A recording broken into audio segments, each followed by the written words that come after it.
is it possible that she might actually be black? And the best way that I know how to describe this, and I want to be very careful here, because I don't want to say that it is equivalent to the transgender experience, but there is a useful language in trans and cis, which is just to say some of us are born cisgendered, some of us are born transgendered, but I wonder, can it be that one would be cis black and trans black? That there is actually a different category of blackness that is about the achievement of blackness despite one's parentage. Is that possible?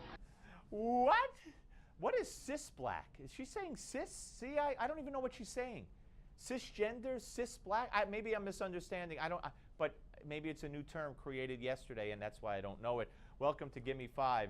Yes, the lunacy has advanced to this point, where you just have to say you're black, or believe you're black, or believe you say you're black, or say you believe you're black, and then you're black. Just like say you believe you're a woman, and then you could go into the women's bathroom, even if you're a 45-year-old man, and there might be an 8-year-old girl in there.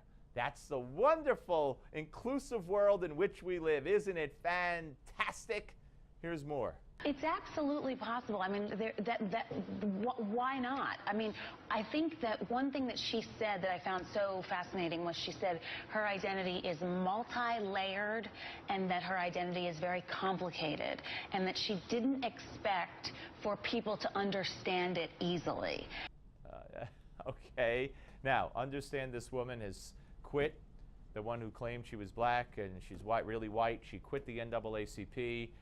She was on with Matt Lauer today. We've talked about it earlier in the show. She says she's always felt like she was black. She drew herself in brown crayon when she was 5. She didn't mention that was the only crayon that wasn't broken.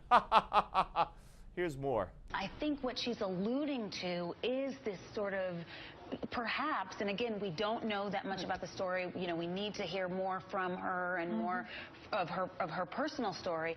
But there certainly is a chance that she identifies as a black woman, and that there could be authenticity to that. All right, so let's go to Al Sharpton. What's Al Sharpton, Cut 61? What's his take on all of this nonsense? So I gotta ask, how do you feel about the NAACP President Rachel Dolezal? You heard about all this? Yeah, I mean, I think that one is not about her race. There are whites in all of our organizations, and there are whites that died in the civil rights movement. I think the question they want to deal with is her honesty. You have to be transparent, but it's not about whether or not she's white or black. It's about, are you going to be honest? And I think that's the only question, but her race is really irrelevant. Well, her race is irrelevant, he's saying, as far as her being head of the NAACP in Spokane, Washington, which she no longer is. It's not irrelevant if you're white and you go around saying you're black. I think that's what he's saying. Here's more. But don't be misleading about what you are.